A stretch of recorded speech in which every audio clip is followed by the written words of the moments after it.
আসসালামু আলাইকুম। নিশ্চয়ই সবাই ভালো আছেন। আলহামদুলিল্লাহ আমিও ভালো আছি। আজকে আমি আপনাদের সাথে শেয়ার করব একটি বিষয়, যে বিষয়টি পুরুষ মহিলা সকলের কাজে আসবে।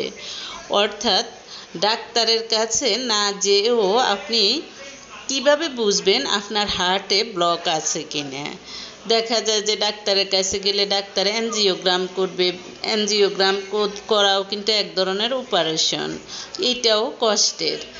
তাই আপনি প্রাথমিকভাবে যে বিষয়গুলো দিয়ে আপনি নির্বাচন করতে পারবেন, তারপর আপনি এই ব্লকটা সারানোর মতো উপায়ও আমি বলবো। হ্যাঁ, আপনার যদি ঘাড়ের বাম পাশে বা মাঝখানে প্রচুর ব্যথা করে, তাহলে বুঝবেন যে আপনার হার্টে ব্লক আছে। নাম্বার 2 হলো বুক অতিরিক্ত জ্বালা পোড়া করা। বুক যদি অতিরিক্ত জ্বালা পোড়া করে, তাহলে আপনি বুঝবেন যে আপনার হার্টে ব্লক আছে। মাঝে মাঝে শ্বাসকষ্ট হবে, শ্বাসকষ্ট হলে বুঝবেন যে আপনার হার্টে ব্লক আছে। দাঁত ও মাড়ি ব্যথা করবে, দাঁত ও মাড়ি ব্যথা করাও কিন্তু একটা লক্ষণ, হার্টে ব্লকের লক্ষণ। এবং বুক ধড়ফড় করবে, এছাড়াও বমির লক্ষণ দেখা দেবে। এই বিষয়গুলো যদি আপনি বুঝেন যে আপনার মধ্যে আছে, তাহলে আপনি ডাক্তারের শরণাপন্ন হবেন। অবশ্যই তখন আর আপনি ঘরে বসে থাকবেন না, তখন ডাক্তারের যতটুকু সম্ভব ডাক্তার আপনাকে চিকিৎসা করবে।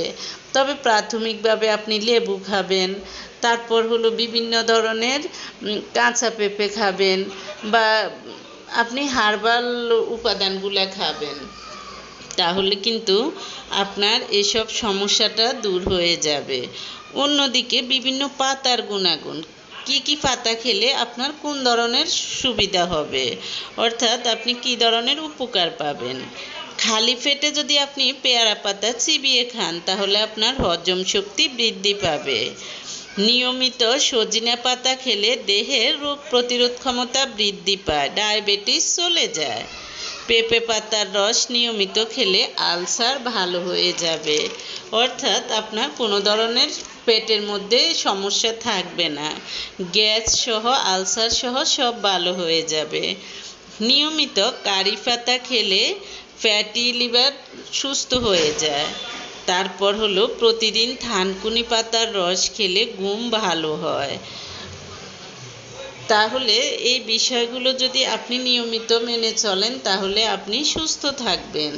এই বিষয়গুলো আপনি নিজেও জানবেন এবং অন্যকেও অবশ্যই জানাবেন। আল্লাহ হাফেজ।